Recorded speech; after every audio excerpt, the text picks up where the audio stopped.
and 730 shekels after the shekel of the sanctuary. And the silver of them that were numbered of the congregation was 100 talents, and 1,760 shekels after the shekel of the sanctuary. A beka for every man, that is, half a shekel after the shekel of the sanctuary, for every one that went to be numbered from 20 years old and upward, for 600,000 and 3,550 men.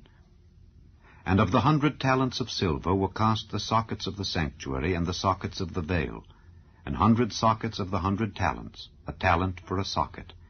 And of the 1,775 shekels he made hooks for the pillars, and overlaid their chapiters, and filleted them.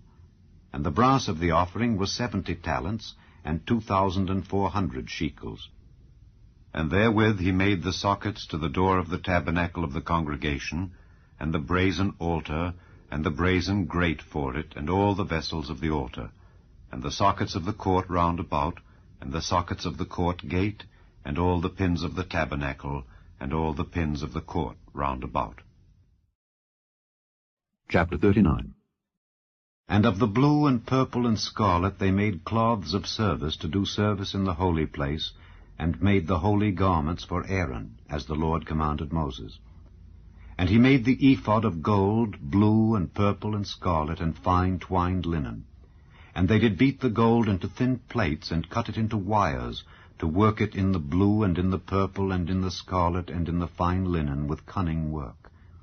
They made shoulder pieces for it to couple it together. By the two edges was it coupled together. And the curious girdle of his ephod that was upon it was of the same, according to the work thereof, of gold, blue, and purple, and scarlet, and fine twined linen, as the Lord commanded Moses.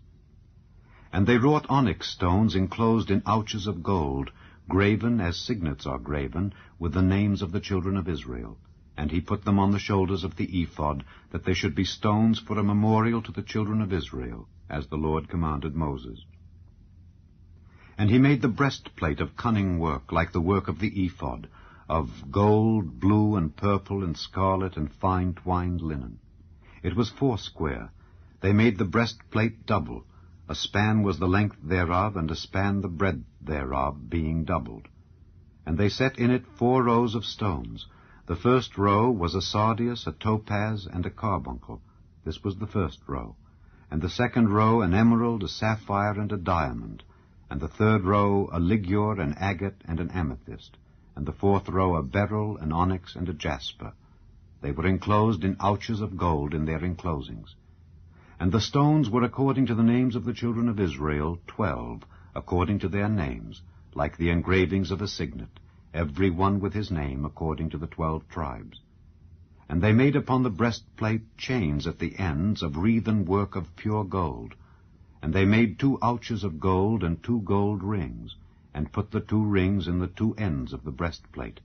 And they put the 2 wreathen chains of gold and the 2 rings on the ends of the breastplate. And the 2 ends of the 2 wreathen chains they fastened in the 2 ouches, and put them on the shoulder pieces of the ephod before it.